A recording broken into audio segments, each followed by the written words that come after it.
ಯಾರೇ ಸರ್ಕಾರಿ ನೌಕರರು ಕೂಡ ಅವರಿಗೆ ಕಾನೂನಿದೆ.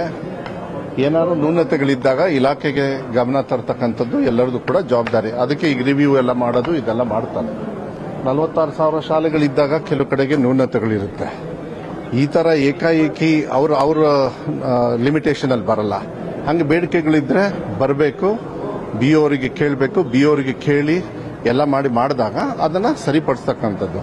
ಬಟ್ ಅವರು ಸಾರ್ವಜನಿಕರ ಸೇವೆ ಮಾಡೋರು ಹೋಗಿ ಸಾರ್ವಜನಿಕರ ಕೆಲಸವನ್ನ ಈ ರೀತಿ ಮಾಡೋದು ಅದು ಸರ್ಕಾರಗಳ ನೀತಿಗೆ ಒಂದು ಸಭ್ಯತೆ ತರೋದಿಲ್ಲ. ಆದರೆ ನಮ್ಮ ಇಲಾಖೆಯಲ್ಲಿ ನ್ಯೂನತೆ ಇರ್ತಕ್ಕಂಥದ್ದು ಯಾಕೆಂದ್ರೆ ಬರುತ್ತೆ ಒಂದು ಹಂತವಾಗಿ ಮಾಡ್ತಕ್ಕಂಥದ್ದು. ಅದನ್ನು ಕೂಡ ಇದೆ, ಅವನಿಗೆ ಗೊತ್ತಿದೆ.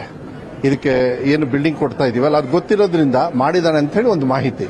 ಬಟ್ ನಾನು ಅದನ್ನ ಇದು ಮಾಡೋಕ್ಕಾಗಲ್ಲ. ಸೊ ಅಲ್ಲಿ BO ಹಂತದಲ್ಲಿ ಅವರು ಕೆಲವು ನಿರ್ದೇಶನ ತಗೊಂಡಿದ್ದಾರೆ. ನಾನು ಅದಕ್ಕೆ ಇದು ಮಾಧ್ಯಮದಲ್ಲಿ ಬಂದು ಕೆಲವರೆಲ್ಲ ನನಗೆ ಮನವಿ ಮಾಡಿದ್ರು. ಅದಕ್ಕೆ ಆಯ್ತು, ನೀವು ಕಳಿಸಿ ನನಗೆ ಫೈಲು, ನಾನು ನೋಡ್ಬಿಟ್ಟು ಏನು ಡಿಸಿಷನ್ ತಗೊಳ್ಬೇಕಾಗತ್ತೆ. ಸರ್ಕಾರಿ ನೌಕರರು ಒಂದು ಇತಿಮಿತಿಯಲ್ಲಿ ಇರಬೇಕಾಗುತ್ತೆ. ಒಂದು ಇಂಥ ಮಾಹಿತಿಯನ್ನ ಇದೆ, BO ಅವರಿದ್ದಾರೆ, BO ಆದ್ಮೇಲೆ DDP ಇದ್ದಾರೆ, DDP ಆದ್ಮೇಲೆ ಆಫೀಸರ್ಸ್ ಇರ್ತಾರೆ, ನಾವಿರ್ತೀವಿ. ಆ ಹಂತಕ್ಕೆ ಮಾಡಿದ್ರೆ ಒಳ್ಳೇದು ಅಂತ ಹೇಳಿ ಒಂದು ಇದು ಒಳ್ಳೆ ಉದಾಹರಣೆ ಅಲ್ಲ ಅಷ್ಟೇ. ಬಟ್ ನಮ್ಮ ಹತ್ರ ರೂಮ್ಸ್ ಇದೆ, ಎಲ್ಲ ಇದೆ. ಇದು ಯಾವ ಇಂಟೆನ್ಷನ್ ಅಲ್ಲಿ ಮಾಡ್ದ ಇದು ಸ್ಯಾಂಕ್ಷನ್ ಆಗದ್ನ ಮತ್ತೆ ಹೋಗಿ ಅದು ಕೆದಕ್ತಕ್ಕಂಥದ್ದು ಒಳ್ಳೇದಲ್ಲ ಅಂತ ಹೇಳಿ ಭಾವಿಸ್ತೇನೆ. 7-8 ವರ್ಷಗಳಿಂದ ಶೈಕ್ಷಣಿಕ ಇದರಲ್ಲಿ ಅಭಿವೃದ್ಧಿ ವಿಚಾರದಲ್ಲಿ ಕೆಲಸ ಮಾಡ್ತಾ ಇದ್ದಾರೆ. ಸರ್ಕಾರಿ ಶಾಲೆಯನ್ನ ಡೆವಲಪ್ ಅಲ್ಲ ಅಭಿವೃದ್ಧಿ ಮಾಡೋರು ಏನ್ ಮಾಡಬೇಕು? ಈ ತರ ಸ್ಟ್ರೈಕ್ ಮಾಡ್ತಾರಾ?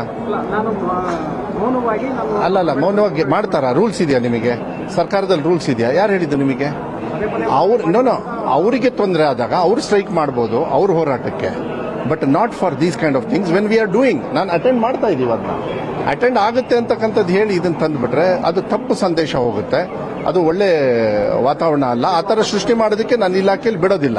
ನಾವು ಟ್ರಾನ್ಸ್ಪರೆನ್ಸಿ ಇಟ್ಟಿದೀವಿ. ತಗೊಳ್ಳೋಣ ಅಂತ ಹೇಳಿ ನಾನು ತರಿಸಿದ್ದೀನಿ. ಎಲ್ಲರೂ ಕೂಡ ಮನವಿ ಮಾಡಿರೋದ್ರಿಂದ ಆ ಮನವಿಗೆ ನಾವು ಮನ್ನಣೆ ಮಾಡ್ತಕ್ಕಂಥದ್ದು ನಾವು ವಿಚಾರನ ಮಾಡ್ತೀವಿ. Okay, thank you.